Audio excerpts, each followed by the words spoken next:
रब्बिल आलमीन अस्सलातु वस्सलामु अला अशरफिल अंबियाइ वल मुरसलीन व अला आलिहि व अस्हाबिहि अजमाइन। हज़रत अनस रज़ियल्लाहु तआला अन्हु से रवायत है कि नबी सल्लल्लाहु अलैहि वसल्लम ने फरमाया, मोमिनों को रोज़े क़यामत रोक रखा जाएगा, हत्ता कि इस वजह से वो गमगीन हो जाएंगे। वो कहेंगे, काश कि हम अपने रब के हुज़ूर कोई सिफारिशी तलाश करें ताकि वो हमें हमारी इस जगह से निजात दे दे। वो आदम अलैहिस्सलाम के पास आएंगे और कहेंगे, आप आदम तमाम इंसानों के बाप हैं। अल्लाह ताला ने आपको अपने हाथ से तख्लीक फरमाया, आपको जन्नत में बसाया, अपने फरिश्तों से आपको सजदा कराया और आपको तमाम चीज़ों के नाम सिखाए। अपने रब के हुज़ूर हमारी सिफारिश करें हत्ता कि वो हमें हमारी इस जगह से निजात दे दे। वो कहेंगे, मैं वहाँ तुम्हारी सिफारिश नहीं कर सकता।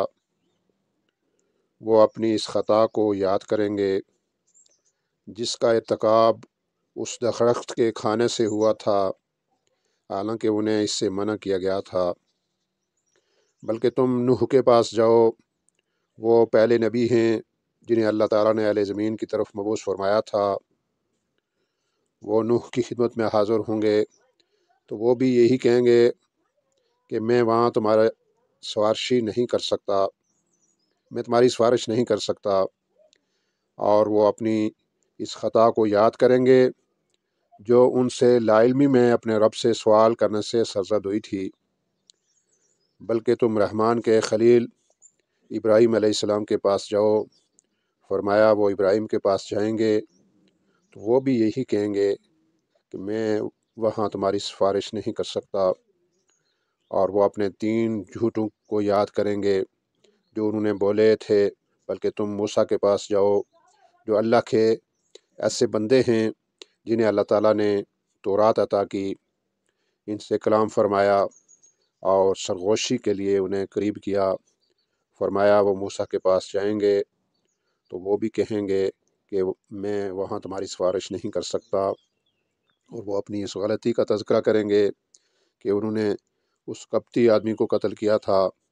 बल्कि तुम अल्लाह के बंदे ईसा के पास जाओ, जो कि इसके उसके रसूल हैं, अल्लाह की रूह और उसका कलमा है। फरमाया वो ईसा के पास जाएंगे तो वो भी यही कहेंगे, मैं वहाँ तुम्हारी सिफारिश नहीं कर सकता। बल्कि तुम अल्लाह के बंदे मोहम्मद सल्लल्लाहु अलैहि वसल्लम के पास जाओ, अल्लाह ने जिनके अगले पिछले तमाम गुनाह माफ़ कर दिए हैं। फरमाया चनाचे वो मेरे पास आएंगे, मैं अपने रब से इसके हुजूर आने की इजाज़त तलब करूँगा तो वो मुझे इजाज़त दे दी जाएगी। जब मैं अल्लाह ताला को देखूँगा तो सजदा रेज़ हो जाऊँगा। फिर जितनी देर अल्लाह चाहेगा वो मुझे इसी हालत में रहने देगा। फिर फरमाएगा, मोहम्मद उठो, बात करो, तुम्हारी बात सुनी जाएगी। सिफारिश करो, तुम्हारी सिफारिश कबूल की जाएगी। आप सवाल करें, आपको अता किया जाएगा। फरमाया चनाचे मैं अपना सर उठाऊँगा तो मैं अपने रब की वो हम्द व सना बयान करूँगा जो वो मुझे सिखाएगा।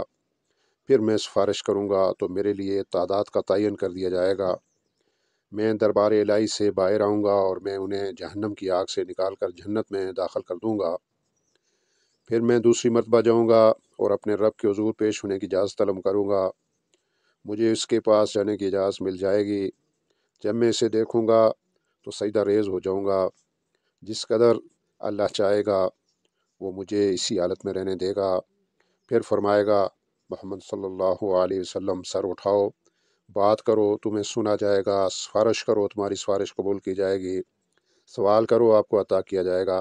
फरमाया मैं अपना सर उठाऊँगा, मैं अपने रब की हम्द व सना बयान करूँगा जो वो मुझे सिखाएगा। फिर मैं सिफारिश करूँगा तो मेरे लिए حد متعین کر دی جائے گی، میں بارگاہ رب العزت سے باہر آؤں گا تو میں انہیں جہنم سے نکال کر جنت میں داخل کر دوں گا۔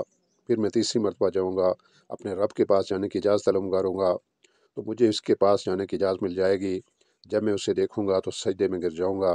اللہ جب تک چاہے گا مجھے اسی حالت میں چھوڑ دے گا، پھر فرمائے گا محمد سر اٹھائیں، بات کریں، تمہیں سنا جائے گا، سفارش کریں، تمہاری سفارش قبول کی جائے گی، اور سوال کریں، آپ کو عطا کیا جائے گا۔ فرمایا میں اپنا سر اٹھاؤں گا اور اپنے رب کی حمد و ثنا بیان کروں گا جو وہ مجھے سکھائے گا۔ پھر میں سفارش کروں گا تو میرے لیے حد کا تعین کر دیا جائے گا۔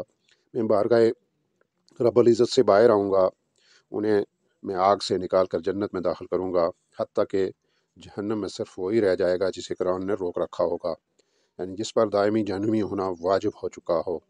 پھر آپ صلی اللہ علیہ وسلم نے یہ آیت تلاوت فرمائی، قریب ہے کہ آپ کا رب آپ کو مقام محمود پر محبوس فرمایا، اور یہ وہ مقام محمود ہے جس کا اس نے تمہارے نبی سے وعدہ فرمایا ہے۔ وآخر دعوانا الحمد للہ رب العالمین۔